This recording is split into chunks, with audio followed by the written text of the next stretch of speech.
Ladies and gentlemen, boys and girls, marks of all ages, welcome back to the Wrestle WreMarks. As always, I'm your host, Chris. And today, I'm Pat Housen.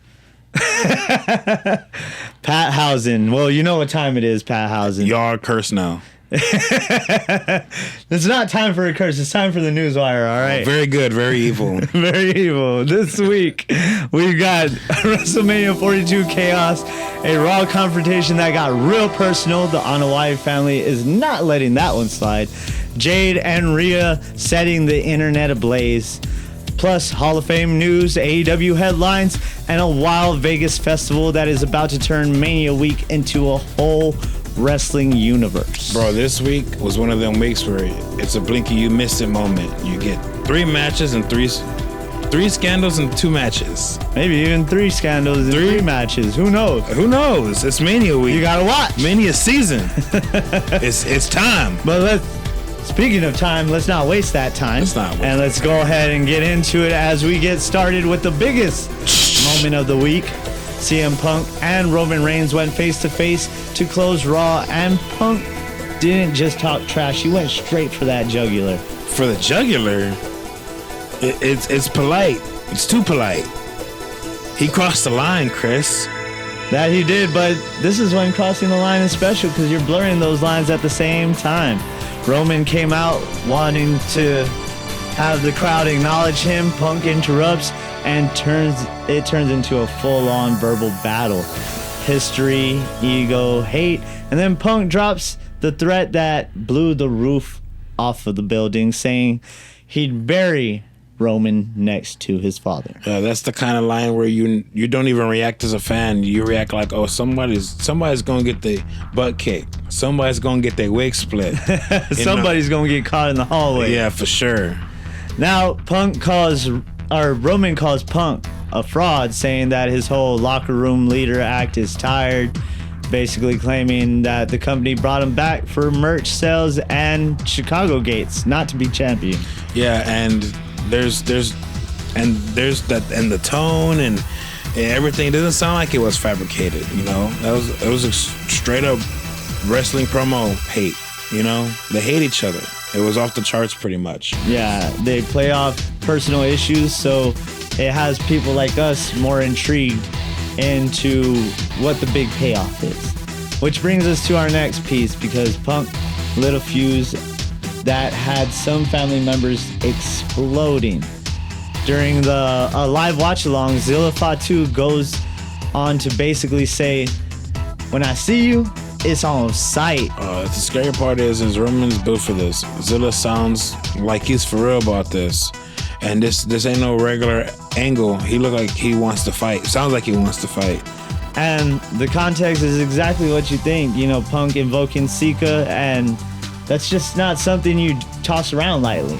Yeah, Punk's got to know. Once you involve family, especially that family, the consequences are different. This is not, a bracelet and your wife and your dog. This is a family.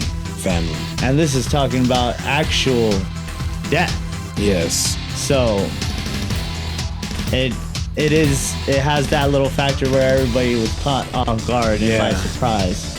And which Nia also replied to it. Yes, the Usos, I think you were telling me, replied to it as well. So Punk is adding layers to this because he claims that Roman doesn't have the bloodline to back him anymore. And now it might not stay that way because the family clearly heard loud and clear. Yeah, that means Dewey's coming back. That means Dewey's coming back. Now to swing it into the women's title picture, since we're talking about title pictures and heat. This one went a little nuclear itself with Rhea Ripley and Jade Cargill trading shots online. The word is that yes, it's being treated as a work internally to build towards their Mania match, but there's also conflicting reports stating that it isn't a work, that there is actual legitimate heat. Plus, it's all pulling from real opinions, blurring the lines to make it feel authentic. Yeah, and that's the sweet spot when it feels like, wait, are they actually mad? Is this actually real? Yeah, it adds so much towards their build towards Mania, and the key step in this is Rhea is scheduled to confront Jade face-to-face on SmackDown tomorrow. So that's going to be their first physical meeting since their online beef, and things might explode. Yeah, that segment better start with security already in the ring. Nick Aldis already with the tie unloosened. Already stressed out. We already said, Nick always has it on lock. I don't know. He looked like he was kind of unhinged on Saturday. I don't know. He might have been cursed. You know what? Opening that box, it's like the mummy. Whoever opens this box is cursed. But now let's get into the EO side of it for EO fans. The talk is WWE wants EO Sky on the WrestleMania 42 card, and the word is they postponed the EO versus Julia match, and that was going to be held back for creative reasons, potentially landing on that Mania stage. EO versus Julia at Mania, that's one of those ones that ring nerds eat up. It's good eating right there. Yeah, it is, and it lines up with the bigger picture, because if Rhea's going for Jade in that title, EO now has her own lane instead and isn't stuck in that whole tag fallout. Yes. But I would imagine that's how EO gets into it with Julia even more, because they've been at odds with Rio and Julia and Kiana James. Yep. So I would imagine sense. That's what's going to happen. Makes sense. But on the flip side, Gunther's Mania direction is poorly still listed as undetermined. That's wild. A dude like Gunther, that should be planned and written in ink, stone tablets, carved into trees, You're not wrong, and the talk is the ideas are floating like Ray due to his situation with Dragon Lee, but I would imagine you'd still have a Dragon Lee payoff before you get to Ray. But the key point is nothing is locked in right now. Yeah, which usually means they're possibly cooking up something huge. Next up, we got a quick one with Bianca Belair being challenged at WrestleMania. That one's making the rounds. It happened at the Raw Recap Pod. Yeah, during the Raw Recap Pod, big sexy Raquel Rodriguez, I'll try my best to roll that R for Rodriguez, but she called out the EST, because you can't, Chris, spell WrestleMania without the EST. No, you can't. He's right. I don't know how you spell it. Would it be Stolmania? No, I don't know. There's no T. Yeah, there's still no T. I messed that one all up. It's all good. That's because you can't do it.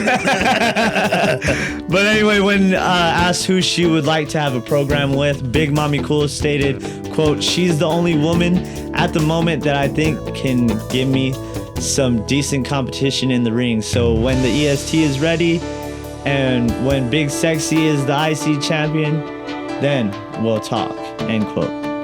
Yes, sir. Yes, sir. That's going to be a big match right there. Banger. But I'd imagine it wouldn't happen until next WrestleMania, given Bianca's status. She gave an update that her finger still locks up and that it hurts a lot. She's still trying to push through it, still recovering, still going to physical therapy. Things aren't healing as quickly as she would like them to be. Yeah, when Montez and her posted those pictures for Valentine's Day, I was looking at the fingers, bro. Like, is it good? Is it straight? She all right? Yeah. I don't care about nothing else y'all doing. Is those fingers straight? But speaking of injuries, we got an update on Steph DeLander, who, if you could remember, was seeking a second opinion on her medical clearance after initially being cleared by her personal doctor. Turns out she also went to WWE's specialized spinal surgeon, who verified she was good to go. Well, that all took an unfortunate turn as TNA themselves refused to clear her. According to Fightful's Sean Ross Sapp, DeLander and her husband Mance Warner have quit the company. According to that report, TNA says they'll never permit her to wrestle due to her injury status. So, like you said when we were talking about this earlier, is it just to protect her? Yeah, I feel like it could be. I mean, because back injuries are scary, dude. That they are, and it's gonna be some time until, you fully recover. She has been out for, I want to say, 2 years now.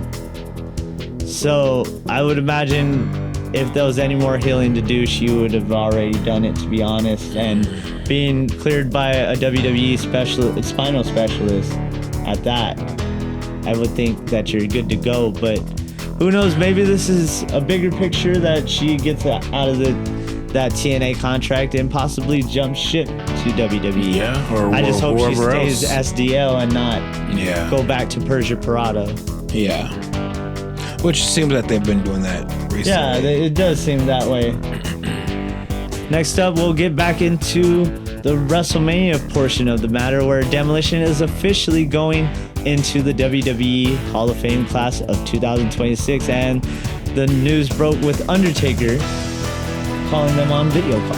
Yes, it's actually awesome. Taker having announced everyone this year, which is his esteemed honor, like he's always saying, is a flex. It gives it more like...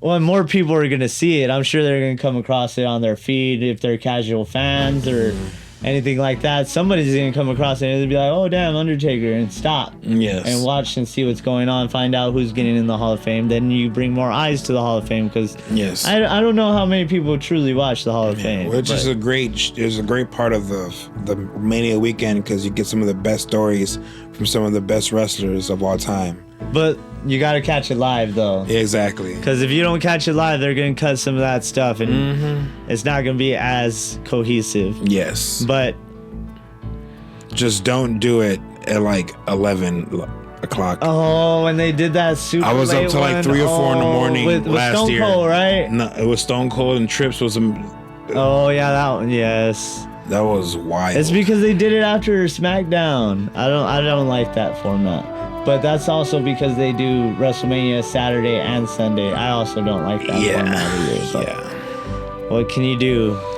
Yes, sir.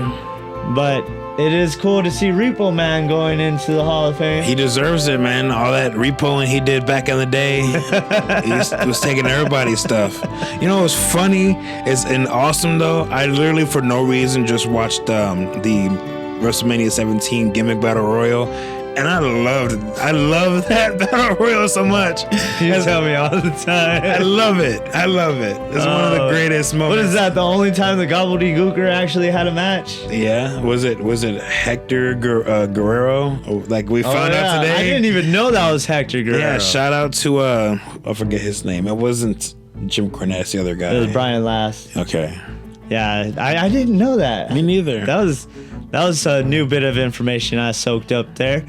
But let's get into some more kind of not injury updates, because he had to retire due to injury. Yeah. But Big E has said that he's been approached for a role on commentary, but he's not looking to take on that heavy travel grind. Yeah, I get it. The minute you're full-time commentary, you're basically living at airports. You can't pee for several hours. Yeah, but to be real, I mean, he's still around. Yeah, he's still involved. His presence is still very, very, very much like needed in the company. He's one of one. He's a great guy. He likes the balance he has right now. Exactly. But it doesn't surprise me that he was approached for commentary, because I feel like he has a great personality to be on commentary. Yes, that is true.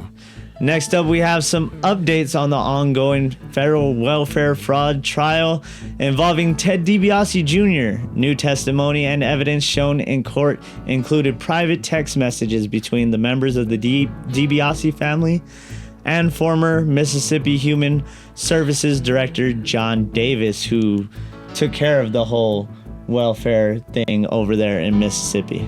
And the texts aren't just friendly, they're intimate. Which is crazy. That's the prosecution's point, though. They presented the messages. They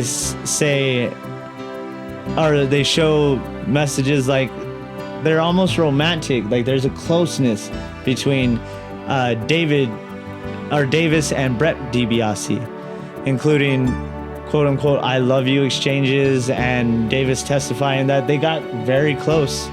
Him and Brett got very close. Which, if you're in the direction, if you're the director in charge of these funds, that's already a huge problem. Yeah, and there were messages involving Ted DiBiase Jr. as well, including one of the exchange where Davis tells him, "I will die for you." He also went on, and Ted replies back in the same tense tone, saying, I will die for you too, bro," or something like that. It was something to that extent, but it was also, "I'll die for you," which is a crazy kind of loyalty. Prosecutors are arguing that personal loyalty is a part of what opened doors for contracts and money to flow the way they allegedly did. Yeah, I mean, I'd die for you too, but like, no. And that's part people can't lose in the sauce. This case isn't just messy text. It's about welfare money and what's supposed to help vulnerable families. Exactly. Testimony also included claims that Davis pressured nonprofit leaders to award Ted DiBiase Jr.'s contracts, one listed around $497,987 and another around $500,000. And then the prosecutors say there was little to no oversight shown on how those funds were used. That's insane. Now, the important note is this is trial testimony and evidence presented in court, and everyone is presumed innocent until proven guilty, but this story keeps developing and unraveling, and we'll keep it on the newswire when real updates happen. Yeah, because this isn't just gossip at this point, dude. This is heavy. This is heavy stuff. Yeah, and to the point of the "I love you" text, that was from Davis to Brett DiBiase. But before that, Brett DiBiase, they also had text from him to Davis saying, "When I'm away from you, all I can think about is you. I miss you," and all that. So there's all this stuff going on in the background that kind of, from the looks of it, because I can't say anything because it, like I said, innocent until proven guilty, but from the looks of it, that was kind of their way in to getting said welfare money. Yeah. Well, no, man. Sounds like a lot of hoopla to me. Now for a little more chaos, but not as chaotic, I guess you could say, Logan Paul should probably take his other person to court, as Logan Paul claims he's still owed at least $1.5 million in the Mayweather exhibition. Logan always got a lawsuit in one pocket and a microphone in another. The claim is his deal entitled him to a percentage of a bigger payout number, and he says that portion never hit his hand. I mean, why are you crying? Didn't you just sell a car for like $12 million? I watched that episode. That's not very humble of you. Crying over one. He's so humble. Okay? He's not humble, okay? How can he be so rich but still so humble, you know? Gosh. But I doubt he's going to do anything about it. I think he's just going to probably let it go. Yeah. He doesn't need that money. Me and Shania brought it up in the first place, but it is what it is. I'm sure he just brings it up just to bring it up. You know how. But I mean, also. He did talk on Impulsive. I can't remember if this one was on Impulsive, but he did talk recently, and he kind of like talked about how the mats are too slippery now with all the logos on it and stuff. Whenever they get wet and everything, he has to watch his footing. So that's unfortunate, but I don't see that going anywhere anytime soon. But also on that note, why do they edit out alcohol in Godzilla on Raw when they have a big ass Mad Dog advertisement I saw that. in the middle of the ring? What is the point of it? I saw the advertisement. You have a big ass alcohol symbol on your ring, but you can't say alcohol in a song. Make it make sense. That doesn't make any sense. But I digress. And let's get into another one with a boxer. And this one is just internet intensity at its finest. Heavyweight boxer Arslanbek Makhmudov excuse me, I probably butchered the hell out of that, recalls going viral last year after wrestling a bear. Listen, I don't care what weight class you are. If your resume includes bear, I'm out. Deuces, homie. He wrestled a grizzly and lived. Like, that's insane. The story behind it was his friends challenged him to it, and he's like, well, I don't back down from the challenge. Yeah. So they drove off into Moscow, well, near Moscow, wooded area, forest area, and what do you know, a bear right there as soon as they pulled up. So it was meant to be. And he said he was scared, but he got challenged, so he did it. He told his mom, but she said she probably didn't know what I was saying, because she said, okay, go ahead. And after she told him about it, or he told her about it, she said he was stupid for doing it. So clearly she didn't hear the right thing. But dude wrestled a freaking bear. It's wild. Hey, I pay money to see that. The 6'6", 260-pound beast goes into his fight against Tyson Fury April 11th, sitting at 21-2 with 19 knockouts. And if he can fight a bear... You ever seen that mystical freestyle where he said, if you ever see me in the woods fighting a grizzly bear, help the bear? This dude embodied that. Yeah, he did. Heard that and ran with it. His bet. We got this. But this guy, he's a beast. So I'm excited to see him and Fury go at it. Tyson Fury still trying to come back from losing to Usyk and all that. Speaking of Tyson, though, that's probably one of his biggest inspirations he talked about, is that he used to get into fights at school all the time, and his uncle had a friend that owned a boxing gym, and that's how he started getting into boxing and training. And his uncle, I believe, and his dad introduced him to Tyson, and he studied Tyson all his life, and I forget who else he said he also studied. So this guy has a bear under his belt and lots of studying on Tyson's. So Tyson Fury better watch out. Who was like a baby grizzly in his era back in the day. Yeah, he was. Yeah. Or Tasmanian devil, whatever you want to call him. But let's get back into the wrestling of the matter. I mean, we were talking about wrestling technically. Yeah, wrestling wrestling a bear. But this is a big one for fans traveling to Vegas. Slamfest is coming to the Palms Casino Resort. The Palms and Paragon Talent Group announced they'll run during Mania Week, April 15th through April 18th. The smart people are already in town, already spending money, already losing money, already chasing experiences. So go for it.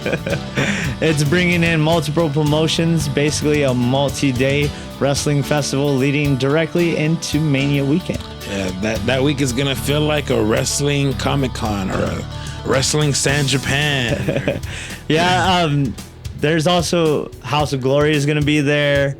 I believe TJPW, Tokyo Joshi Pro. MLW? Because if so, it's a work. I would imagine MLW will be there, especially because that's Cross's stomping ground, is Vegas. I forget who else. There's a whole slew of companies going out there to Vegas. You know, they always follow behind, whether it be Royal Rumble or Mania, any of the major ones. They always have something there for the fans that can't make it to Mania or can't make it to Royal Rumble. But it is going to be a huge weekend. Paragon is actually fronted by the former Mojo Rawley, who is a co-founder of Paragon. And Mojo Rawley, he doesn't get hype. He stays hype. Yes. Bro. But yeah, Mojo Jojo is gonna. Sorry. Mojo, he said that, you know, they're getting really good fanfare. They've done it once, and now he's gonna try and start making this a thing. And the whole premise is making things affordable as well. I mean, Zilla having a real match booked while he's also cutting on-site promos in real life is crazy work. Yeah, since we're talking about festivals and promotions. House of Glory, which is one that will be there, has Turf Wars coming up tomorrow in Chicago, and it's headlined by Zilla Fatu and Bishop Dreyer, who is the former Baron Corbin. Yeah, I mean, he might lose to Bishop Dyer and then go to WrestleMania to go beat up Phillip Brooks. Phillip Brooks. Yeah. Mr. Phillip, huh? Well, like I was saying too, though, that whole week includes multiple promotions. It's going to be CMLL, Tokyo Joshi, House of Glory, Maple Leaf Pro, which we talked about. Stardom's going to be there. I wonder if Stardom and Tokyo Joshi Pro are going to have a go at it. That would be nice to see. But also going on at Joey Janela Spring Break 10. Yeah. Brody Lee Jr. is set for his first singles match at 14 years old. Awesome. And the main History. event of Joey Janela Spring Break 10 against Janela himself. I don't really like Joey Janela, but I digress. That's one of those wrestling is a family forever moments. Wrestling has more than one royal family. Yep, you tell him, Brody Lee Jr. Also trained at the Nightmare Factory with Raheem Rhodes. Raheem Rhodes. Don't forget about that. Don't forget, this all happens on April 17th in Vegas, so this is going to be a big spotlight for the debuting Brody Lee Jr. I'm really curious as to what's going to happen. I might actually catch this spring break just to see. Now on to the big picture in AEW. There's business talk about making the rounds that proposed a media merger that could eventually reshape how AEW content lives on streaming services. Yeah, that stuff always sounds boring until it affects where fans can actually watch the show. Exactly, and this is one of those you got to keep your eye on it stories, but Paramount has won the bidding war Ding, ding, ding. of 2026 and instantly built up their streaming library. So they not only did they sweeten the pot when we talked about it, they sweetened it even more. They added more money for the shareholders. They also added more money towards the deal and still paid off the fees that will cancel out the Netflix thing. Now, I'm excited about this. At first, I wasn't for it as much because I can see Netflix doing a lot of good things with a lot of the IPs that Warner Brothers Discovery owns. But then I thought about it. Paramount has Skydance. You know, Skydance games. Yeah. Those are some of the better VR games out there. They specialize in a lot of the VR games, like that Behemoth one. That one's a Skydance game. I'm down. Lord of the Rings VR, bro. Give me Lord of the Rings VR. Just don't ruin Lord of the Rings, and we ain't got no problems. I don't see how you ruin it if you could do a VR one. You have to really, really ruin it for people not to want to play Lord of the Rings. Bro, you just and be surrounded by it. You know? like the Gollum game. Oh man, we talked about that. I was crying because I forgot about it. Oh, I was so excited for that game. Yeah. Segue because no. Because no. Let's get back into some more AEW stuff as we're on contract watch. AEW. There is contract talk floating about AEW talent set to become a free agent. Ooh. Word is Lady Frost's contract expires April 1st unless a new deal is reached. She was last seen on January 10th episode of Collision in a losing effort against Mina Shirakawa. Mina.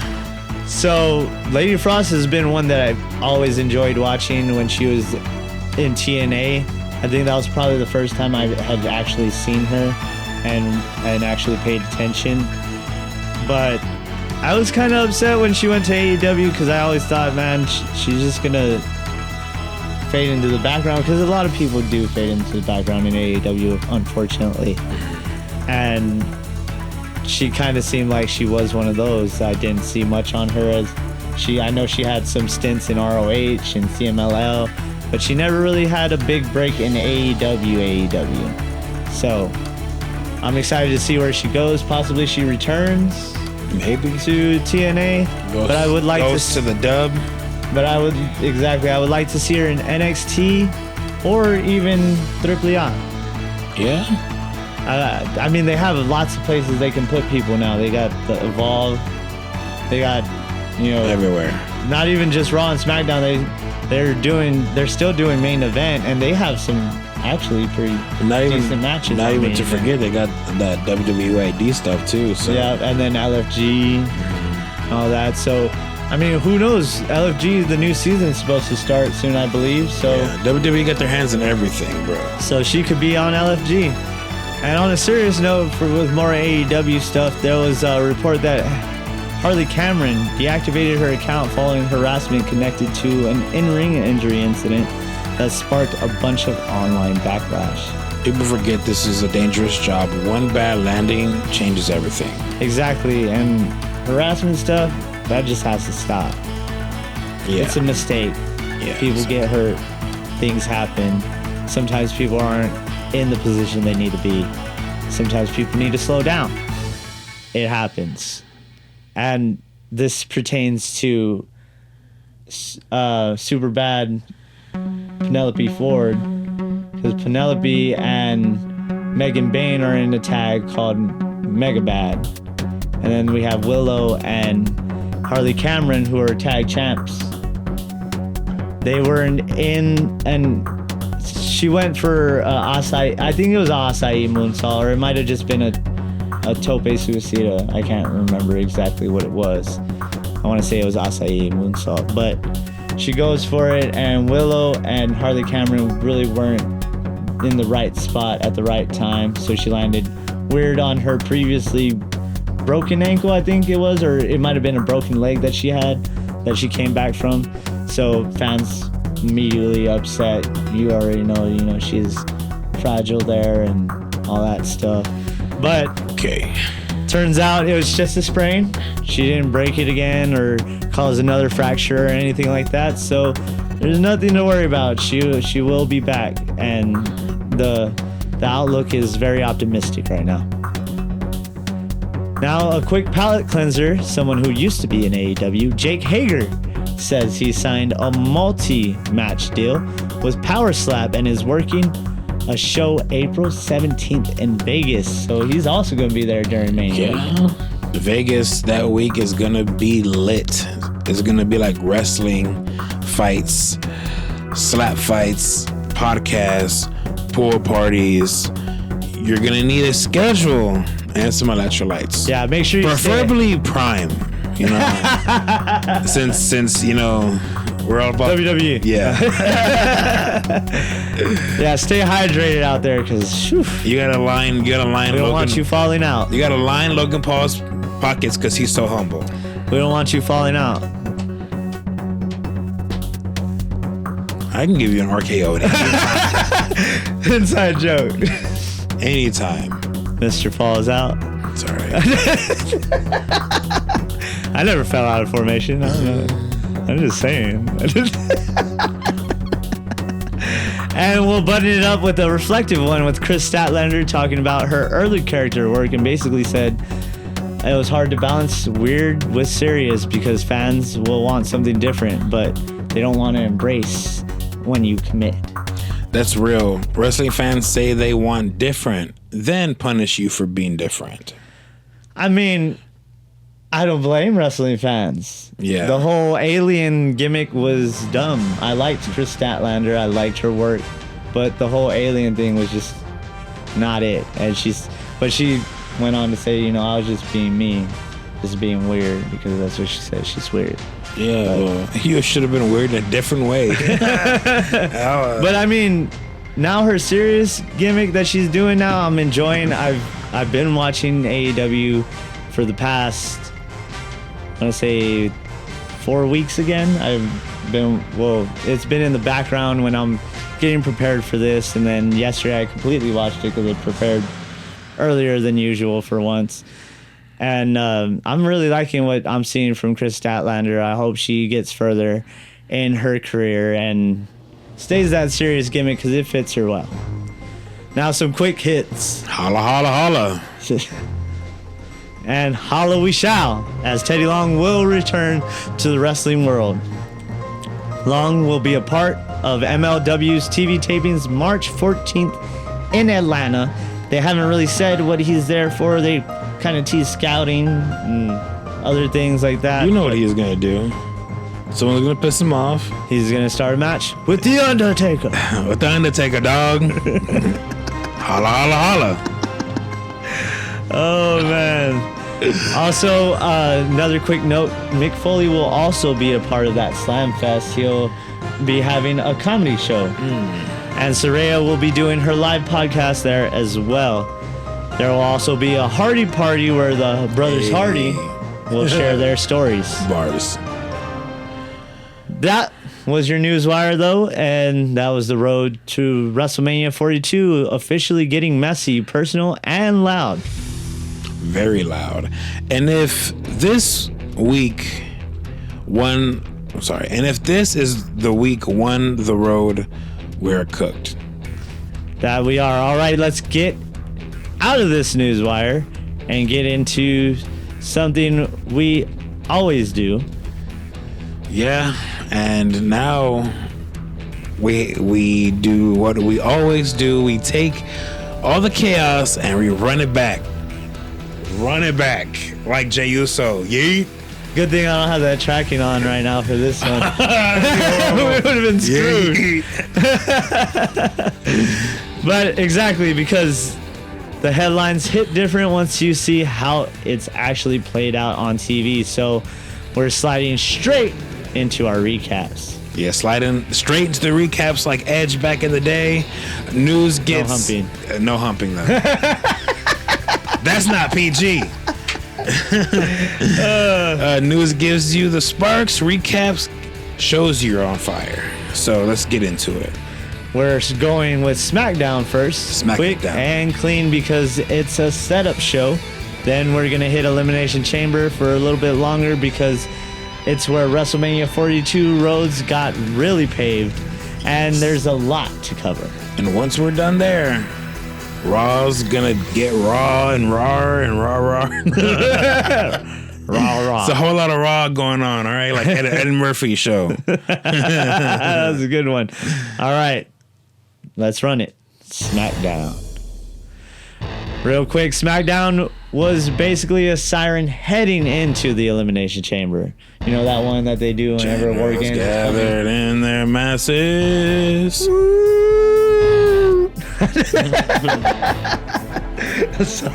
They're good. But facts, everything felt like it was on fire before they even got in the ring. And the match, we'll just call it an Elimination Chamber Inferno match. Which would be dope. The show opened up with Jey Uso being loaded into the ambulance after being attacked backstage and buried under pallets. Jacob Fatu is seen furious and tells Nick Aldis to figure out who did it. And instantly everyone side-eyeing everybody like, who's lying? Then we get that big crowd segment where Drew McIntyre is out in the stands again and saying he had nothing to do with Jey, while the other chamber contenders make their case for the upcoming PLE and Drew's title. It was basically like, I didn't do it for The Rock moment, but I might do worse tomorrow. Match-wise, Uncle Howdy beats Solo Sikoa, but Tala Tonga jumps Howdy after the MFTs run off with the lantern. We also got Tiffany Stratton being Kairi Sane, Oba Femi making quick work of The Miz. The locker room leader, dog. The locker room leader, I like that. And Carmelo Hayes retaining the U.S. title against Matt Cardona.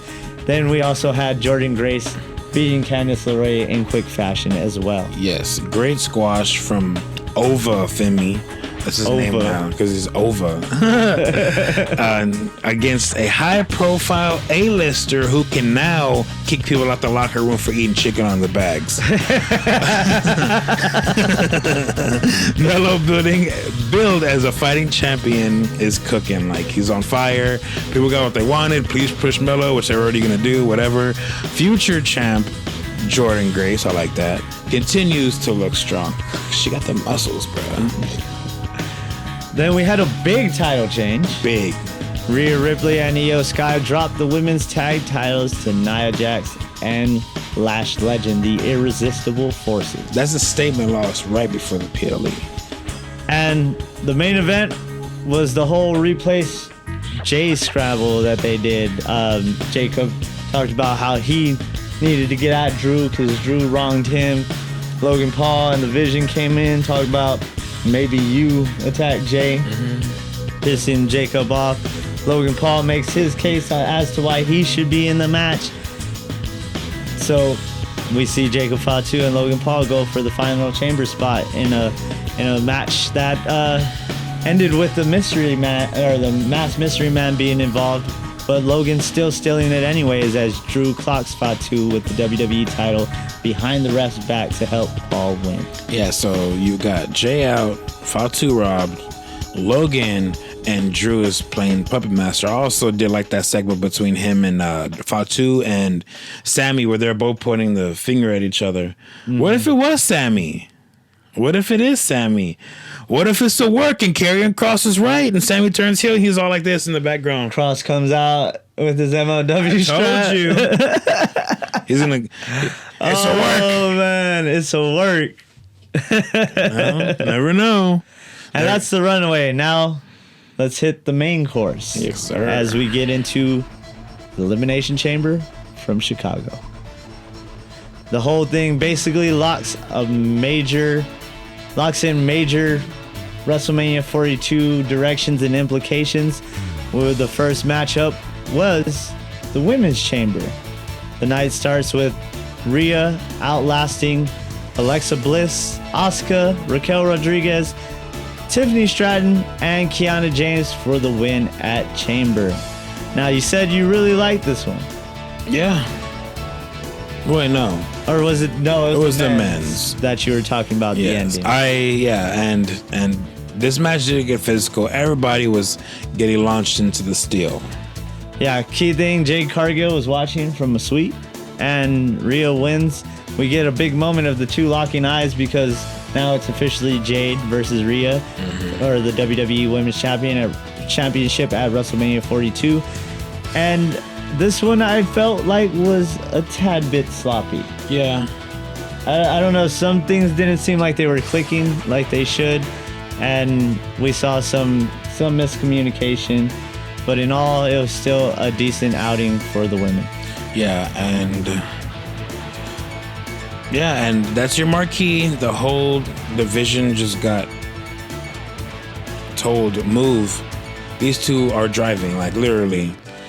I mean, they're probably the biggest out of the two. Out of most of the women on the roster, given, what I'm talking about is like their muscle and what mass. Jade does here solidifies her for the rest of her career, because to be in the ring with Rhea, who has scratched and clawed and has been everywhere in the past 6 years, dude. If you think about it, since the pandemic hit, she's been everywhere. Then we got Becky Lynch versus AJ Lee for the WWE Women's Intercontinental title, and AJ wins it, which I was surprised. I really thought that they were going to have Becky win it, AJ come back to try and take it at Mania, but the finish was chaos. Exposed still comes into play.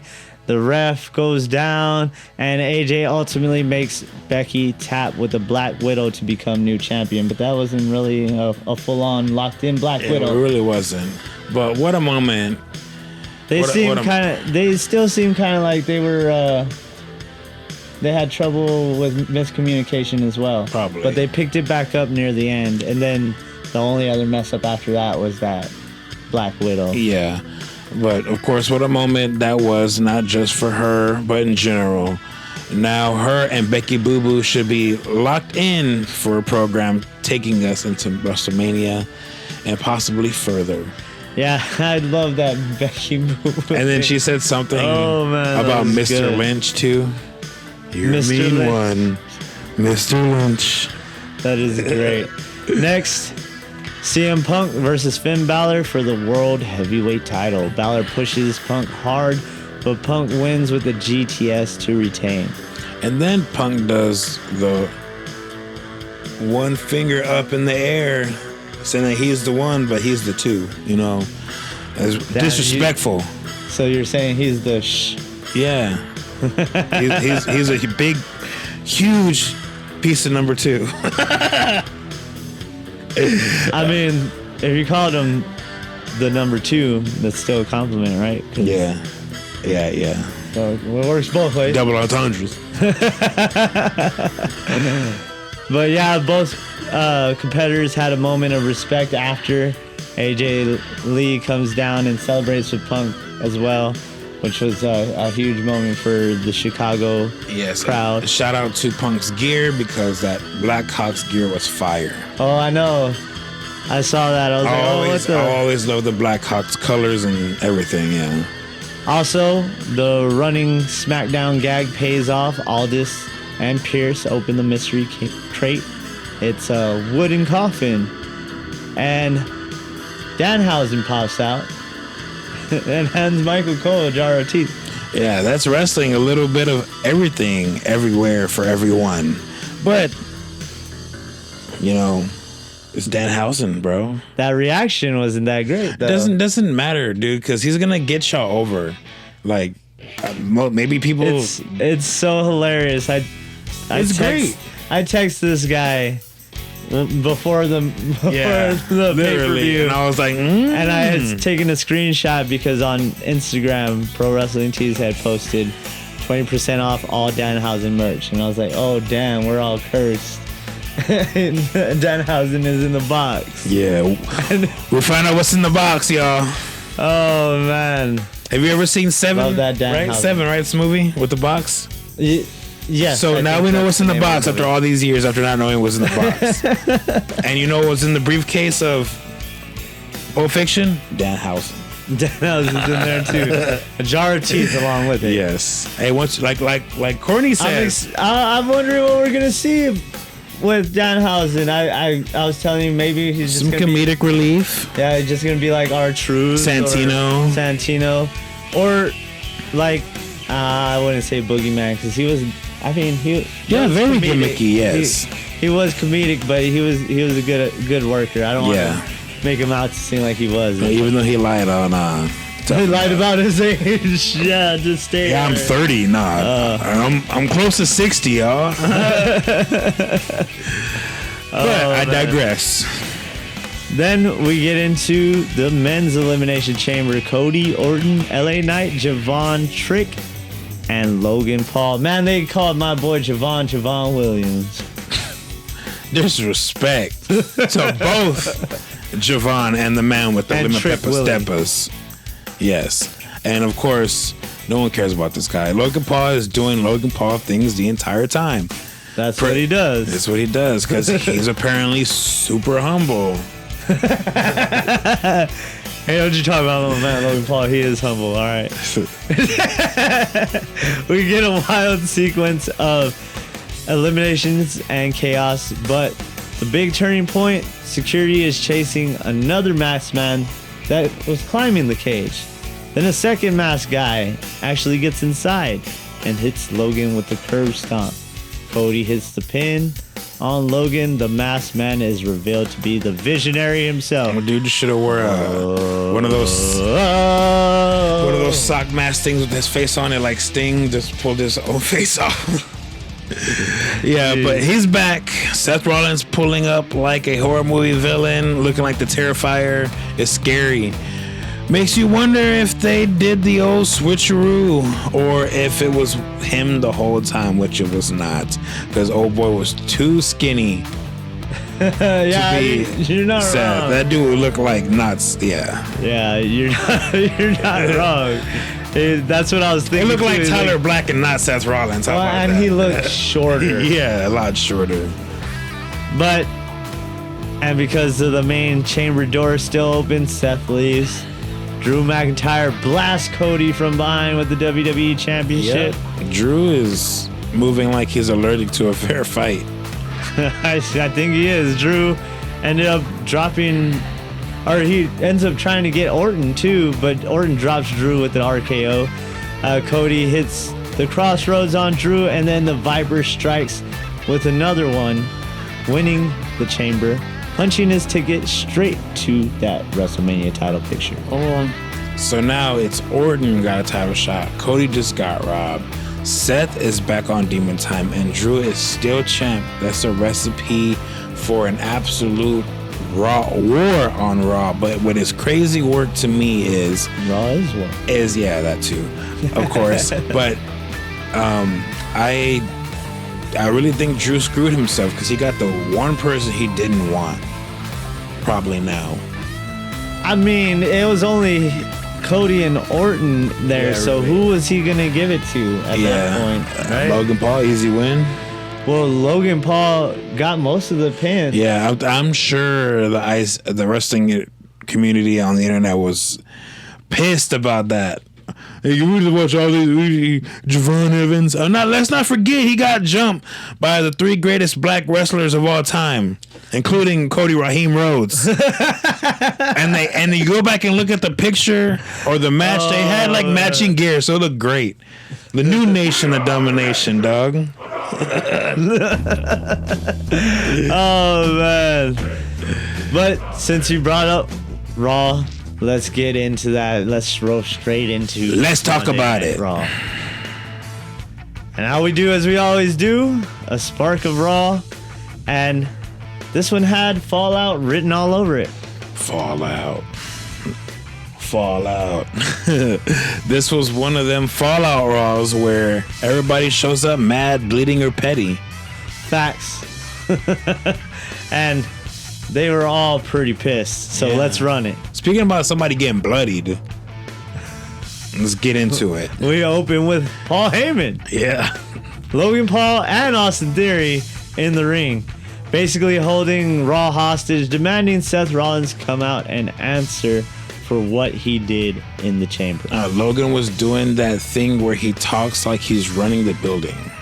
I'm telling you, AP doesn't have a hold of his show, man. My man Magnus knows what's up. I told you, he's gonna come out of Scrap Daddy one day, bro. Yeah, AP, as since we're talking about it, he comes out, he tries to restore order, and then it happens. The masked guys jump the barricade, the Vision chases them, but it's a decoy, another masked man, and another masked man, and they all chase. Mm-hmm. Next thing you know, Heyman's in the ring by himself. Alone. Seth appears right behind him and just smokes him with that steel chair. Oh my God. Shield style. That chair shot was great. After that, of course, he hits the curb stomp and leaves Paul Heyman a bloody mess. Yeah, that was disgusting. Seth didn't just attack him. He made his point. He got that chair swing down pat. Yeah, he's been doing it for like 13 years now. He be turning on everybody. For real. Where's Buddy Murphy? He needs to come back and get his. For real. Him is gonna need to be Seth versus Sean Spears in a chair match. Who's the real chairman? Yeah, and then have Cody just sitting there all blonde and bloody too. Coming back from break, Heyman gets loaded into the ambulance, and Jimmy Uso shows up and jumps Austin Theory. Then the wild part is they cut to the cab of the ambulance, and LA Knight's driving. Yeah. He almost hit somebody as he pulls out. Almost killed somebody, which made it so much better. I had to like go back just to make sure I saw that right. Dude almost died. Literally. He needed to be in the back of the ambulance with Paul Heyman after that scare. But that's the most 2026 WWE sentence I've ever heard in my life. That was a great segment. I think me and Chris were talking about it earlier about the roster, but this segment in general. Well, because we brought up this segment just as an example of like how it feels, kind of Attitude Era-ish, because that was wild. The whole roster is stacked to the brim. We have people being featured constantly. The not even just the main event picture, but the mid-card picture still looks fire itself, and it holds up well. Yes. Then we got our comedic relief that we usually have, which back then in the Attitude Era, I would say was like your Val Venuses, your Edge and Christian, your Edge and Christian, your Tonka and Funaki. Yes. With Choppy Choppy Yo Pee Pee. I choppy Yo Pee Pee. Oh man, but I mean, it has everything for everybody, like you said earlier. Yes. And that's exactly what they're geared towards, is everybody. They want a little bit of everything, so everybody could be able to watch and find what they like. It's a little something for everybody. But yeah, that, like you said, it's almost Attitude Era. Is for real.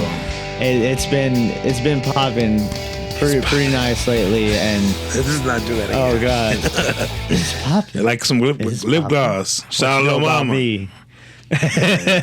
The first match we saw was Gunther versus Dragon Lee, and Lee comes out swinging, but Gunther does what Gunther does best. He drags you into the deep end. Yeah, and he be pulling on people in like a kraken, like in the water.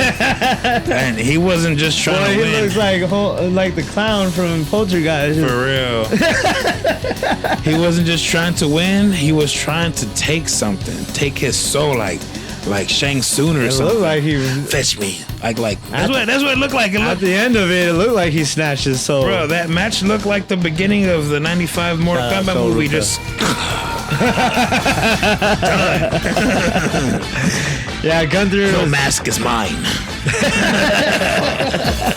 Gunther starts ripping out the mask all match, and eventually rips it off as he's putting Dragon Lee into that sleeper hold that got the submission victory. Yes, that's a humiliation, like a humiliation ritual, pretty much, and one hell of a loss. Yeah, it is. And for those who know, when it comes to a luchador's mask, that mask is sacred. Mm-hmm. So it's a big deal, and it's huge. Yeah, and huge disrespect. And it also makes it kind of okay, because you don't really see what his face looks like, because Dragon wears all the makeup. Well, and then also they put Gunther made sure. Oh yeah, which was beautiful. Backstage, Asuka is tearing into Kairi Sane, grabbing her hair. Kairi looks wrecked. Then AJ Lee comes in to check on her. She has a blank 100-yard stare. Doesn't say anything. She asks if she's okay. Asuka storms off, and then Kairi! Next thing you know, there goes puppy dog Kairi. Yes, sir. Right up behind Asuka. Then we see AJ Lee hitting the ring with her brand new Intercontinental Women's Championship. She didn't know if she could still go, she said, continuing to praise fans for having her back for over a decade. The fans are what drive her, and she'll be a fighting champion moving forward. She called out the whole locker room when talking about dream matches. Like, line up, and I ain't got time to be waiting. No, she doesn't, because the time is ticking on her career for sure. Speaking of TikTok.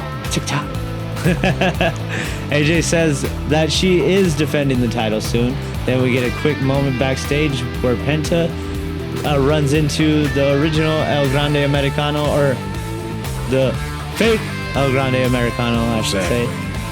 And Los Americanos confront him about the charade and nod to that AAA match that is coming up, and I think this Saturday, right? Yes. I think it's so fire how they're doing this, because in AAA, the original is a heel, and in the States, the real one, the original one, is a face, and they switched the roles, and shame on the fake one for attacking Pimpingy. Shame. For shame. Shame with that movie, Shame. With the bell, shame. Yeah, I love that whole dynamic, and man, I just love the whole calling other people gringos, and oh my god, it is Escúchame, so good. Wey.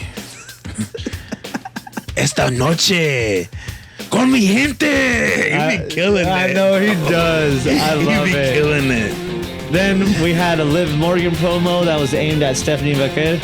Liv goes off about being judged being quote-unquote privileged. And then she pivots into the flex at WrestleMania. She's going to give someone the quote-unquote privilege of their life by stepping in the ring with her. That's pure ego. She sounds so humble. I wonder where she gets that from. Like, you're welcome for the opportunity. I mean, this is probably going to be what's Stephanie's highest profile match right now. Probably. Because it's going to be on Mania, nonetheless. But Stephanie needs to win this match. You think they're going to have her win it? I feel like they might give it to Liv. I mean, yeah, if they're going to do the whole program because they're going to do the whole program with her versus Raquel. Yeah, the Raquel That's a thing's given. happening. Yeah. There's no way it's not happening. And if they don't do it, then that's bull. Yeah.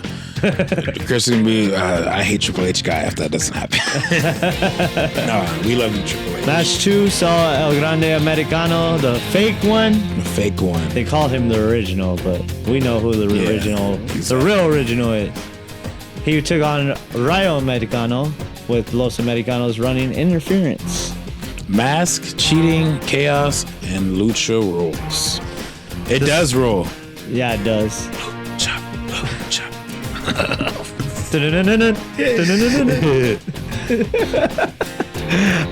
Despite all the distractions, though, OG El Grande finds the opening and wins.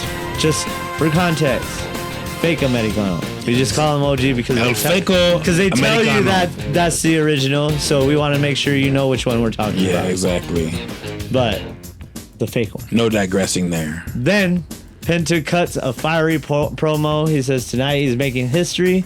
It's all about Cero Miedo, and he's coming for that Intercontinental Championship. International Championship. I was going to say the Internet.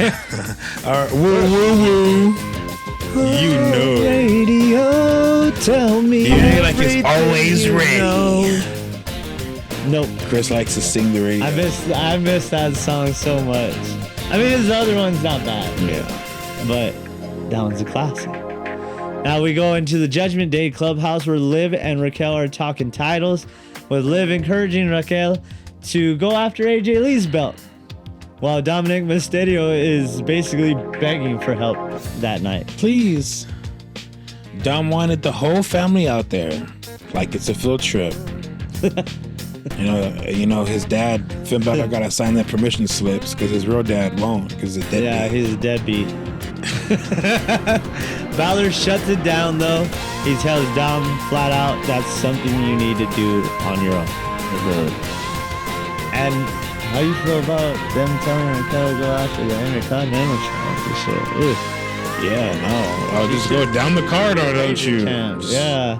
I hate that that's a thing now, that they could go for any title. Yeah. I don't care for that. Yeah. But whatever. Back of the line. Then out comes Rusev. Tired of hearing about Obafemi, he calls him out, and then we get a heated brawl between both guys, and they both throw heavy shots. Sorry, we were having some problems there, but let's go run down this real quick again.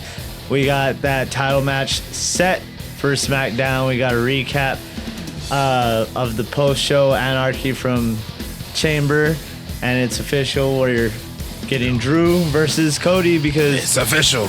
Yeah, and Drew's been ducking that smoke is what Al just said. So that one's gonna be a must watch. We'll have to wait and see what happens. There is word that it is going to be Cody and Orton at Mania, so this could be the one match where it happens. Maybe Fatu gets involved. Yes, sir. Maybe Sammy, somebody, or even, like you said, your boy Magnus shows up in the Union Jack tights. That's But I'm all for that match, to be honest with you. I'm sure there's people that are gonna be mad about it. Oh well. I understand with the whole Drew, he's doing his best heel stuff right now, and it does suck to see the title move. But we were talking about this before we got on air, and we were just talking about how stacked this whole entire roster is, man. You got people who still elevate that mid card and people who elevate the main event card, and there's just so many people to choose from that, hey, maybe Drew take a little break for a little bit, maybe. Yeah, Who true. knows? I mean, they might even play it into him getting suspended or something. Who knows? True. I mean, he might lose and then end up ruining the match for Cody at WrestleMania, and Orton wins. Who knows? Orton wins. He would be 15, right? 15, yeah. Dang. You think? Nah. And then they're not gonna have him beat Orton versus Gunther at SummerSlam for the World Heavyweight Championship or the Championship, WWE Championship. That's the next retiree. Yeah. I can already see him doing it. Damn. Or we got Ray, as always, is another one to fall on. I think before he retires, yeah, because he's done. He's been getting hurt too much. But I think his next retirement, before anything, him and Dom are going to do a face turn. That would be pretty cool if we saw him have his retirement match against Dom and have it title for career. So he puts his career on the line. Dom puts the AAA Mega Championship on the line. Career versus title. Or we could have the match where it is the Gunther versus Ray, and Dominic is torn, like for real torn, because he wants to be there for his dad, and Gunther beats the crap out of Ray, does what he did to Ray to what's his name? I forget his name. Dragon Lee? Yes, Dragon Lee. Sorry. But yeah, and then Dom turns face, saves his daddy from utter defeat. Goes face to save Ray. I think it'll work. Who knows? People would eat that up. I feel like that would be playing into Ray going and helping him with something, say like the Judgment Day, they're in peril and they're not gelling well no more, or someone in the Judgment Day flips and goes after Dom and Ray makes the save, then that would be more or less the turning point, and then have Dom still kind of resent him. Then that's when he makes the save on Ray. Yeah, true. Because then you already tease it, people are waiting for it. You dangle the food in front of their face before you give it to them. True. But in the closing segment of Raw, excuse me, I was going to say SmackDown, since we were talking about that SmackDown match, we saw Roman Reigns coming out, as we mentioned at the top of the show, with doing the whole acknowledge me bit, but CM Punk interrupted immediately. And Punk came out like, nah, like LA Knight, we're not doing this. Nah. Roman goes in hard. He calls Punk a liar and says WWE brought him back for shirts, pops, gates, and ratings, not to be a champion. And says that Mania, this backup plan, as he so called it, ends. Yeah, Roman was talking like he wanted to erase Punk, like how they did a certain other wrestler, but we don't talk about him. Snap him away like Thanos. Punk fires back, saying Roman's alone. No Shield, no Cousins, no Wise Men, and Punk twists the knife when he drops that line that changed the whole energy in the room when he said, I'm going to bury you next to your father. Yeah, so you'll no longer be alone. Wow. And then, of course, like we talked about earlier, that got the whole Samoan family wrestling community united again, so we could see some crazy stuff go down at Mania. Yeah. He don't want that. He don't want that smoke. Like I said, Dewey might come back. Like it could be like a. It's gonna be another one of those situations when he took the title off Punk in Royal Rumble. Yeah, maybe. It's true. Dean Ambrose might even come in, Oh, God. With the gas mask? Yeah. He has to get a shot in the butt first to get in the building. But I'll bleed. Man. That could have went somewhere, to be honest, but without the extra stuff. Yes. I feel like they did that just to test him, and yes, that didn't work out. Of course not. But of course, Punk was talking all that smack, and it wasn't a bar. It was a declaration of war. And that's how Raw ended. With war. Because it is war. Because Raw is war. With this road to WrestleMania turning personal in a way that some just don't hold back. And it's going to get more personal from here, I would assume, after that line was dropped. And it's just going to make for good TV. Yeah. So now you got the full picture. Seth took Heyman out. The Usos are back swinging. Penta is champ. Rhea versus Jade is locked in. And Punk versus Roman just crossed the line. Which means the fallout is only getting worse from here on the road to WrestleMania. Well, all right, let's keep it rolling on the road to WrestleMania as we get into our NXT portion. Of course, as always, we cap this off with NXT. And this one felt like everybody was either fighting for a title, fighting for a spot, or fighting in the parking lot. Yeah, fight or flight episode, literally. NXT is the only WWE show where parking lot is still a match stipulation. And we might just see that as we get further down this card and mention a fight that's going to happen with no DQ. Yes.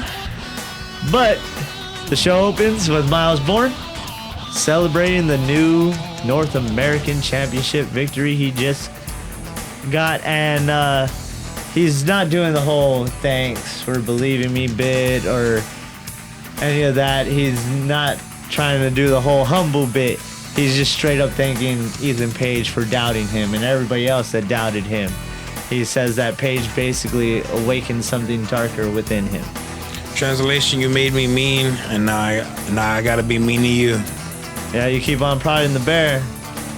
Bear's here now. Bear here now. Gotta deal with it. Page interrupts and says that he wants a rematch right then and there. Robert Stone tries to slow it down, but both men insist and force his hand. Next thing you know, immediately they're throwing hands, and we got a North American title match at our hands now. And Bourne is out there just tearing Page apart. He's trying to prove a point every single second he's in that ring. Yeah, Bourne was bullying him and ripping off his clothes like Cody did to Brock Lesnar at the Backlash of Puerto Rico. Ripping confidence, ripping his dignity, and stripping him and ripping him of his ego. Also, Page tries to survive, of course, with shortcuts as he usually does, some belt shots. But Bourne locks in, fires back, and finishes it with the Bourne again to retain. And that's just what he did, you know? He retained, and that's just not a win. That's Bourne telling the whole locker room, I'm not a nice guy no more. I'm a problem. Yeah, it's not just I'm coming. Nobody can stop me. Yeah. Yeah, he's been basically saying, you know, I'm not my disability. Yeah, exactly. Because as some of you may know, he's deaf. And he's basically saying, nah, y'all need to know that I am a problem, that I'm here to wreck shop. I hear y'all, but y'all ain't hearing me. Next up, backstage, Zarya gets pressed about betraying Sol Ruka and basically says, if you don't get it, you don't get it, to Kathy Kelly or whatever her name is. Who's the one that did the interview? I can't remember. But anyways, but then we hear Dark State losing their minds in the background, and Stone is trying to keep them from jumping Tony D'Angelo before he even gets inside, because they're just sitting out there waiting for the man. Yeah, on site. Well, when Robert Stone becomes security, you know the place is cooked. Tony finally arrives with a crowbar, and my man is just prepared to bust some kneecaps. Gabagool. Sleeping with the fishes. You do this on the day of NXT. Then a quick hit comes up, and we see that NXT Stand and Deliver 2026 will take place April 4th at the Factory in St. Louis, Missouri. And Sexy Red's coming. No, she's not, but there's no Trick Willie, so she won't be there. Should be there. But it's nice to see that there is now Stand and Deliver. What is it? A few weeks prior to Mania, right? Or a week? No, like a week. No, 2 weeks, because Mania's on the 19th and the 20th, right? Yes.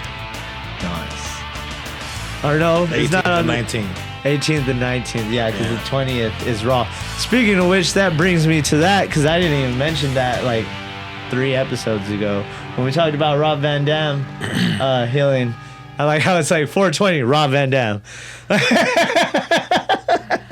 But WWE thinks the exact same way because he is slated to appear in the Raw after Mania, which is 420. Haha. Which will take place on April 20th. What about your boy? He's gonna come back, bro. Man, I saw something about him like getting into it with some fan in some indie show. I don't know. That dude needs to chill out sometimes. All the time. But we digress. Let's get back into it. Then we got Blake Monroe in a full-on the standard mode.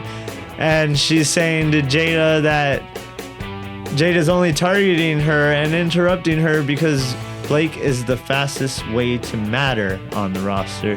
She also offers, quote-unquote, what she calls charity by giving Jada a spotlight match at Vengeance Day. And then they start calling Blake the blonde standard, okay? Blake was talking like she's the algorithm. And she kind of is in NXT right now. She's probably the hottest woman on that roster aside from someone as Sol Ruka. Yeah. Or I guess Lola Vice. You know, this is one of those people that whenever she's on there, people pay attention. Yeah. Because she's just the whole point of the gimmick is that she's just not a pretty face. Yeah. Yeah. And she's gonna prove that because Jada comes out and absolutely cooks her. Calls her insecure. She says she's trying too hard to convince everyone she matters. And then they start swinging. Jada drops Monroe to end the segment. And later, that's when we got the official announcement as Blake says it all ends at Vengeance Day in a street fight. Yep, Blake thrives in the chaos. If she's able to tap into her darker side, Jada may have to run for her money. Yeah, she definitely will. As we've seen, Blake could get pretty ugly sometimes. Yeah. And especially when it comes to matches of that sort. So, like you said, she's pretty much not just a pretty face. Mm-hmm. And she's not like most girls. Shout out to Nia Jax. But let's get on to some more women's matches as we got into the women's speed tournament. Speed. Next up, we have Ren Sinclair versus Nikita Lyons, and Ren was not playing around. She targets Nikita, breaks her down, and makes Lyons tap with a final wrench.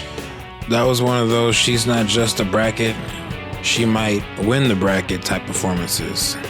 Yeah, it was, and I'm excited to see what they do with Ren Sinclair here. Granted, kind of like here with the speed title. I don't know if I like it particularly, but I don't know if I particularly hate it either. Mm-hmm. I'm just glad they found somewhere to do it instead of on the main roster because that made no sense. Well, on the main roster, it really wasn't on the main roster because it was on Twitter, remember? Yeah. So I'm glad they found an actual place for it, though. Yeah, that's kind of like what they did with the Intercontinental. What was I going to say that? The Cruiserweight title, remember? Yeah. It was kind of just like there. And then they dropped it to NXT, and NXT made it flourish with Santos and all that stuff. Yeah.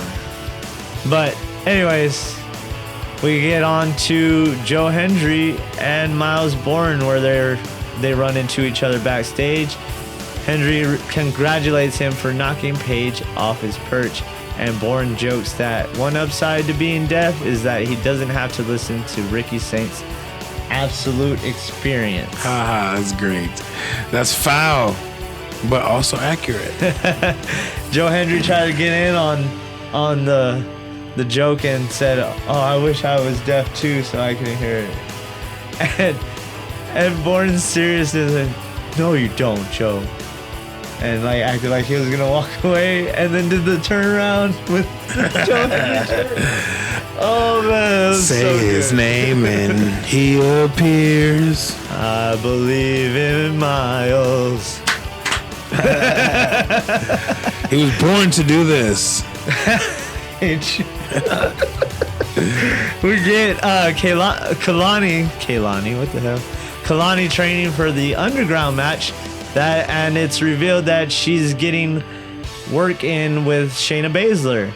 And the other babes. side, Lola Vice has a stress fracture in her hand. Doctors suggest surgery, but Lola signs a waiver and says she's still fighting at Vengeance Day because she needs to be on Stand and Deliver. Lola, I was about to say LOL Vice. Lola Vice is one of the toughest women on the NXT roster and continues to be built as a force to be reckoned with.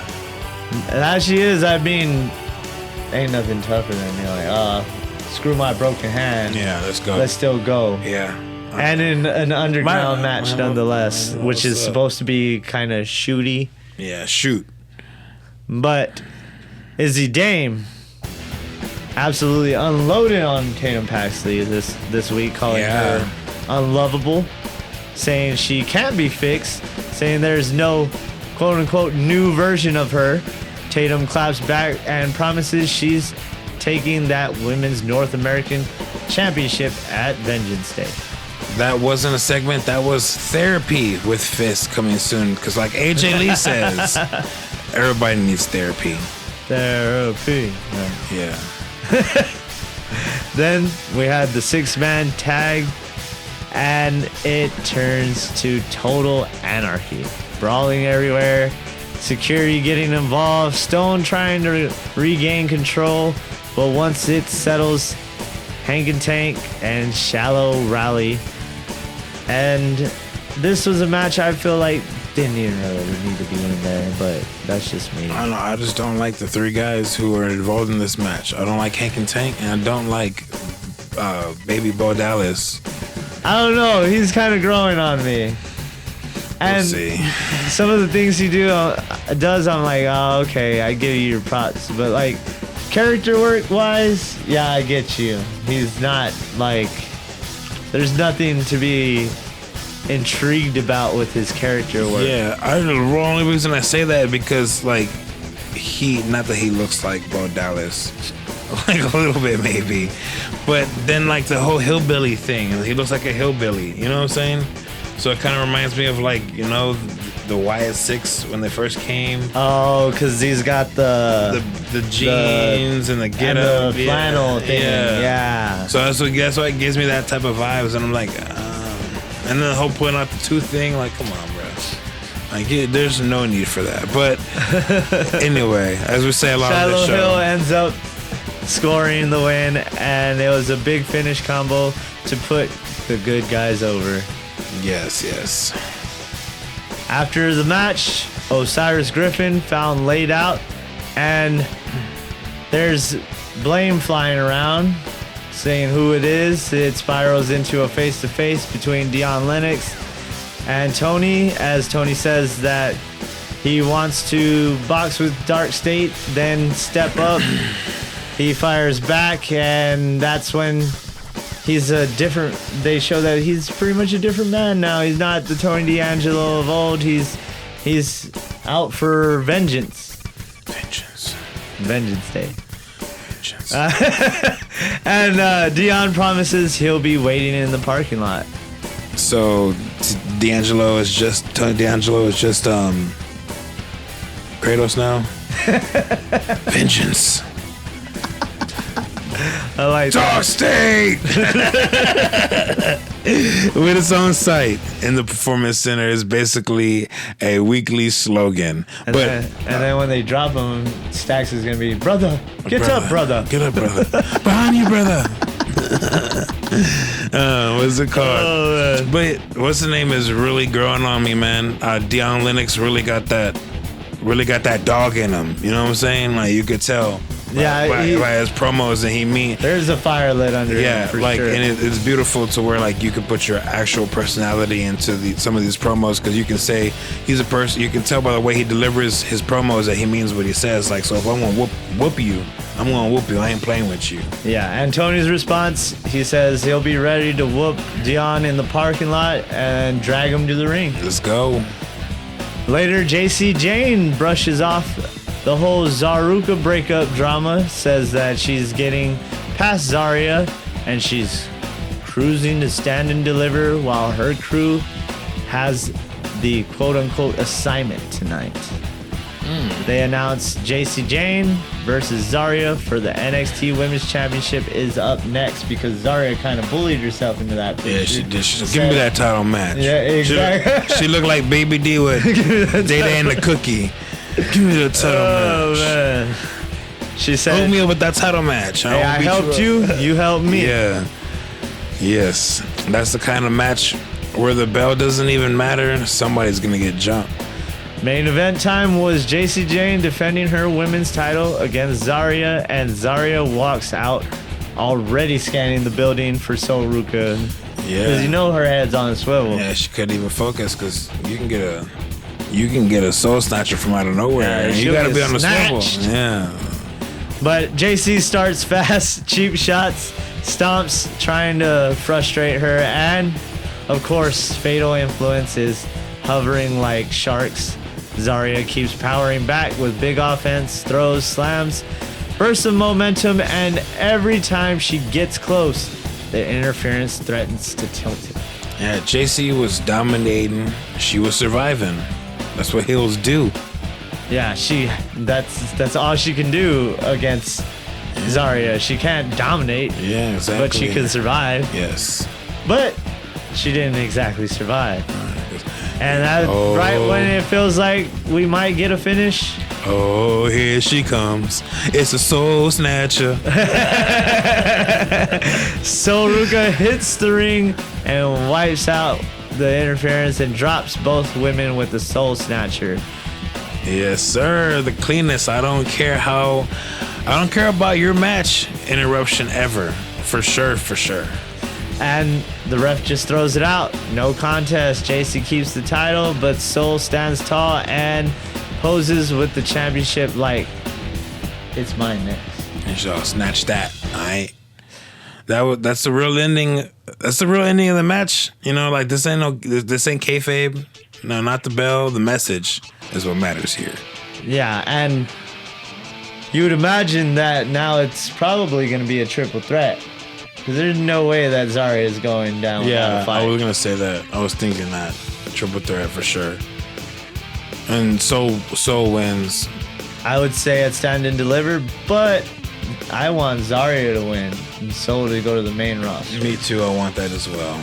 Then we get the absolute...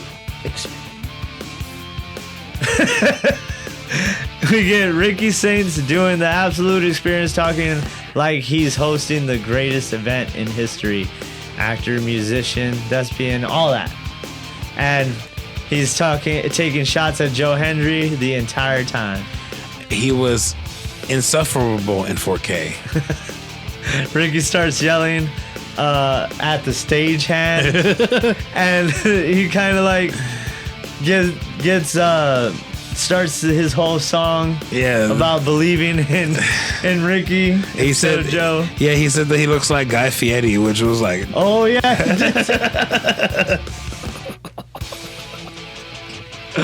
Oh, that was a good one. Oh, and then of course my wife, she hates Joe Hendry, so she was like, yeah, get him, like, yeah, don't believe in Joe. She's all, I'm like mocking me, and I'm like, man, forget you, bro. I believe in Joe Hendry. I'll divorce you over some Joe Hendry, you know. And of course he reaches for the guitar because I don't think the guitar was out of tune. He just can't play, so he gave him another guitar. Yeah, not the stagehand like Chris said, and of course. They didn't really say his name, but he'd appear in disguise. Yeah, that wasn't no stage. Here comes Joe. Yeah, Joe Hendry. Here's a standing O. Wave your hands from side to side and say. I thought you were doing Lyra Valkyria. Dang, I'll do it. What you want? I'll do it all, bro. I'm taking it all. Henry reveals himself, kicks Ricky, and smashes the guitar over his back. Vanity Project rushes in to jump Henry. The numbers game always in Ricky's favor since Vanity Project showed up. Told you, dude. But then Osborne hits the ring, and Bourne plus Henry clear house. They're dumping bodies, clearing the ring, sending Vanity Project just spilling out. Yes, that's the closing visual. Champ and Henry standing tall while everyone else is wrecked, which I didn't kind of agree with, but Ricky and Vanity Project should have, the Mean Street Posse, that's their new name, the Mean Street Posse should have stopped them Mean out. Street 2.0. Yeah, I like that. So that was NXT. Bourne is a fighting champ with an edge now, and the women's title scene is exploding with Jane, Zarya plus Soul. And then we got Vengeance Day lining up, looking like pure chaos. Yes, sir. So the takeaway is simple. Bourne, the fighting champ with a mean streak. Women's division is actively exploding. And there's about to be a war there in Vengeance Day. The street fight. Wars everywhere. We got an underground match. Everywhere. We got some title pressure. Some pressure, dog. And Dark State versus Tony D'Angelo spilling out into the parking lot. Yeah, bro, take this. I want to see somebody get thrown in the river. You know what I'm talking about? Like, like Al Snow and Sparky Plug. Or Rock and Rock and Austin. Oh, man. Or what? JBL and Eddie, right? They did that too? I think so. Did JBL and Eddie do it? I can't remember. When they threw the belt. They did a lot. Yeah, they did a lot. Man, that chair shot. Oh, yeah, they did because he made that derogatory statement about Mexicans and water. Remember that? Yeah, I remember. And now look at him. That was in the Ray thing, was it? Yes, one of the two, something like that. Now he's at AAA. I know. I love it. Wow. It's great. Only in wrestling, dude.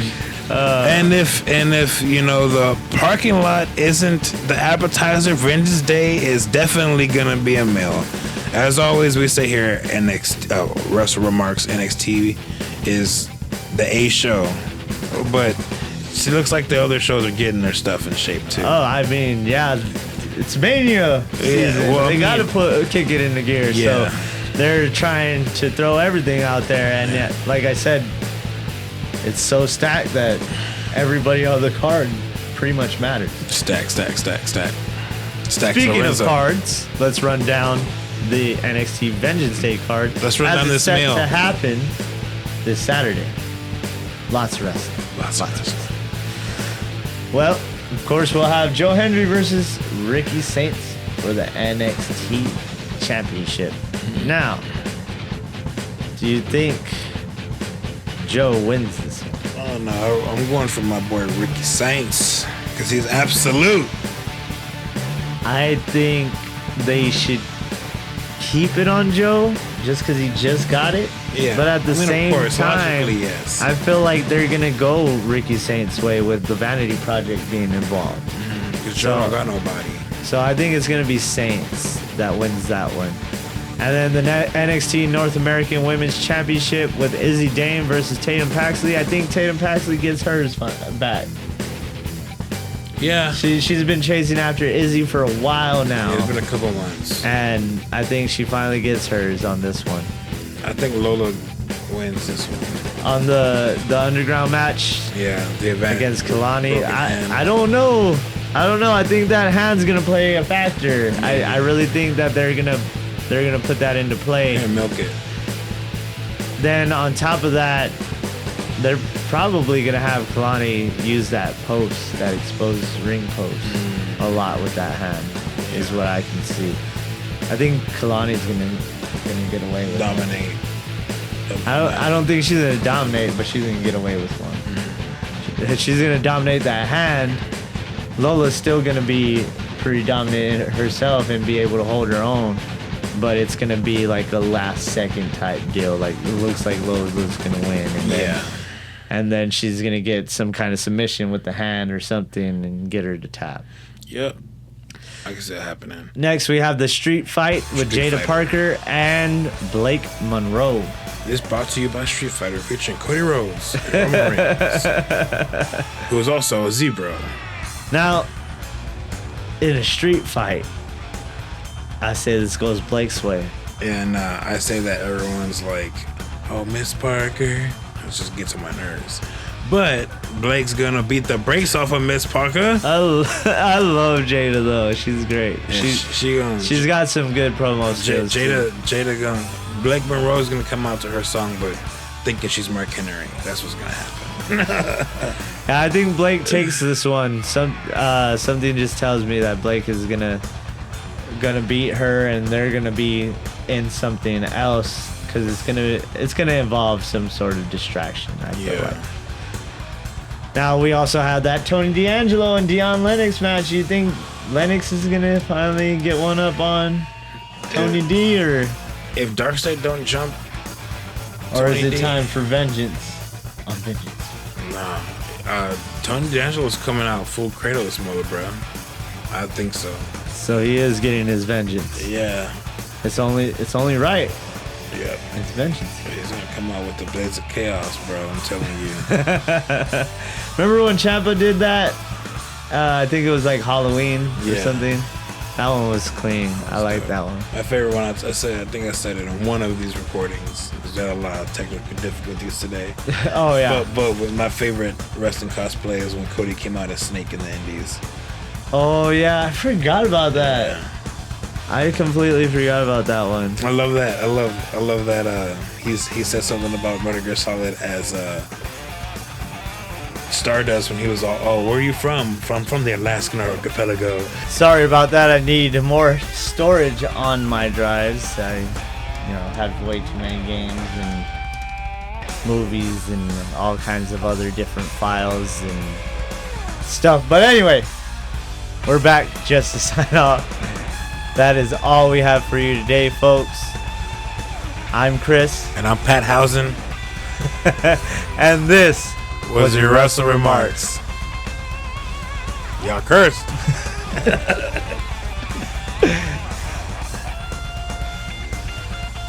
Thanks for watching. Like, share, and subscribe. Find us wherever you get your podcasts.